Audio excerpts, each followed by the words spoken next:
Welcome to Teja 70mm నమస్తే తెలంగాణ. ఇవాళ వార్తలు చూసుకున్నట్లయితే ఛోటా బాయ్ కా బడే బాయ్, ఈనాటి బంధం ఏ నాటిదో, బీజేపీ కాంగ్రెస్ మిలాఖత్ ప్రధాని టోల్లో బట్టబయలు.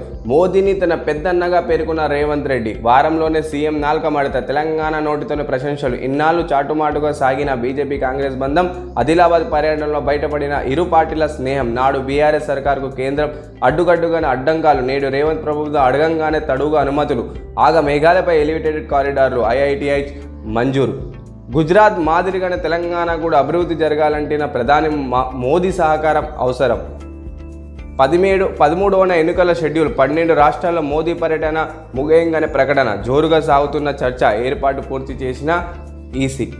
ఫిట్మెంట్ 40% ఇవ్వండి, హెచ్ఆర్ఏఐ 28% చేయండి, కనీసం వేతనం 35,000కు, పెన్షన్ 17,000కు పెంచాలి, ఓపీఎస్ను అమలు చేయాలి.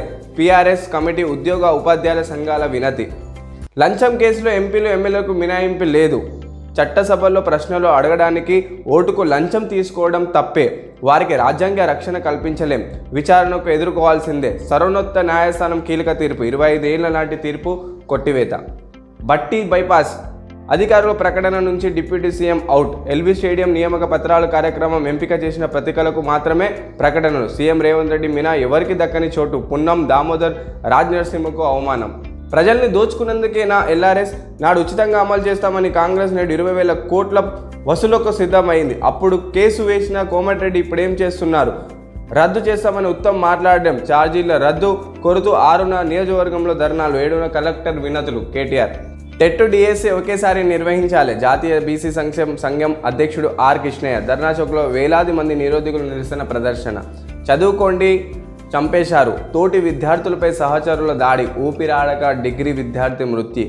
7 నిందితులు, 1 మైనర్. బోధన బీసీ బాలుర హాస్టల్లో ఈ ఘటన. తెలంగాణకు అన్ని విధాల సాయం, మెట్రో మూసి అభివృద్ధికి సహకరించాలి సీఎం. తెలంగాణ అభివృద్ధి కోసం ప్రధాని మోదీ, నరేంద్ర మోదీ పెద్దన్నంగా సహాయపడాలి. సీఎం రేవంత్ రెడ్డి కోరారు. తెలంగాణ పర్యటనకు వచ్చిన ప్రధాని 4 కోట్ల మంది ప్రజలు తరపున స్వాగతం పలుకుతున్నట్టు తెలిపారు.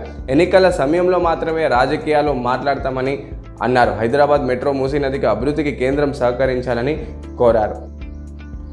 రామోజీ గ్రూప్ సంస్థల చైర్మన్ రామోజీరావు సీఎం రేవంత్ రెడ్డి సోమవారం భేటీ అయ్యారు. ఆదిలాబాద్ నుంచి నేరుగా ఫిలిం సిటీకి వెళ్లిన ముఖ్యమంత్రి గంటకు పైగా రామోజీరావు వివిధ అంశాలు చర్చించారు. కొత్త ప్రభుత్వం ఏర్పాటుకి, తెలంగాణలో జరుగుతున్న అభివృద్ధి, మారిన ప్రజాపాలన విధానాలపై మాట్లాడుకున్నారు. దేశంలో రాష్ట్రంలో సమకూలిన రాజకీయాల పరిస్థితులపై చర్చించారు.